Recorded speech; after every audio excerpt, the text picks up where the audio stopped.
Malakihang taas presyo sa diesel at gasolina, posibleng masundan bukas, July 28. Yan ang balitang tinutukan live ni Sandy Salvacio. Sandy? Chris, hirap na hirap ngayon ang driver ng mga pampasaherong sakyan dahil sa ikalawang sunod na mega oil price increase. Kaya ang ginagawa ng ilan, binabawasan ang oras ng kanilang pamamasada kahit pa batid nilang mababawasan din ang kanilang kita. Panibagong oil price hike ang sasalubong sa mga motorista bukas, araw ng Martes, July 28. Panibagong pabigat lalo na sa mga umaasa sa pamamasada. Sa tansya ng isang oil industry source, nakaamba ang 7 pesos hanggang 7.50 centavos na dagdag presyo sa kada litro ng diesel at 6 pesos and 50 centavos hanggang 7 pesos ang taas presyo sa kada litro ng gasolina. Magpapadiesel naman para bukas kung sakaling magkaubusan, meron lang naman yung tagti. Dagdag pasakit din daw ito sa bulsa ng mga tricycle driver. Personally, masakit. Siyempre, 5 pesos. Kahit sabihin pa natin walang kwenta ng 5 pesos. Pag naipon mo yan, pinagsama-sama, malaking bagay pa rin yun. Nangangamba na ang ilang jeepney driver na lalo pang mabawasan ang kanilang kita. Baka raw tumigil muna sa pamamasada ang ilan at maghanap ng alternatibong pagkakakitaan. Papupunta lang sa diesel yung yung kikitain namin. Baka maulit na naman po, ma'am. Siguro hindi yung iba hindi napapasada. So asahan natin yung ganyang senaryo na talagang magbabawas na naman itong mga jeepneys natin sa daan. Kaya lang siyempre, inisip din natin yung kapakanan ng lahat ng mananakay.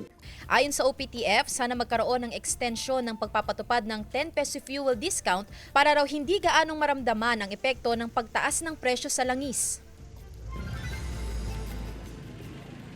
Chris, sa kasalukuyan, ito na ang ika-29 na oil price adjustment ngayong taon. At kung susumahin ay umabot na sa 49 pesos ang itinaas sa kada litro ng gasolina habang 50 pesos naman ang itinaas sa kada litro ng diesel. Kaya naman ngayon makakasama natin ang isa sa mga TODA president dito sa Dagupan City, si Sir Derek Garcia, para alaman din ang kanyang salubin ukol sa nararanasan natin ngayon na mega oil price hike. Sir, kamusta po? Paano po tayo ngayon naaapektuhan ng nararanasan na naman natin na mega oil price hike?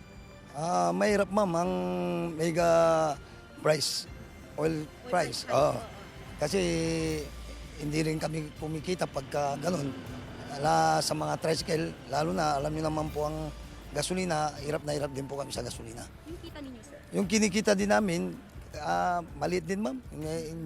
Kasi nakukuha rin sa gasolina, hindi naman pwedeng hindi ka maggasolina kasi araw-araw mo ginagamit yung tricycle. Kaya yun, kung pwede lang ma'am, mag-roll back din sana, tuloy-tuloy din po sakaling mag-roll back.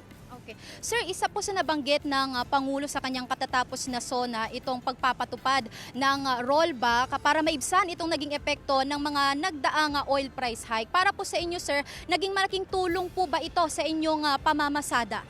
Okay yan ma'am, malaking tulong sa amin yan, lalo na kay President Marcos na malaking tulong niya na i-roll back. Mas maganda kung tuloy-tuloy ang rollback. Malaking tulong sa aming pampasada, hindi lang sa aming tricycle, pati lahat, pati diesel, mga private na sasakyan, bababa lahat. Mas maganda kung tuloy-tuloy ang pagbaba ng gasoline. Pati mga jeep, ganun. Lahat pampasada, mapa-private man o pampasada, bababa ang oil price. Sir, muli maraming salamat po sa inyong oras. At Chris, sa pakikipag-usap naman natin sa One Pangasinan Transport Federation, sana daw ay hindi na masundan pa itong oil price increase para daw hindi naman mahirapan sa muling pag-a-adjust ang mga tsuper natin dito sa Pangasinan. Yan muna mga latest mula rito. Balik sa iyo, Chris. Maraming salamat, Sandy Salvacio.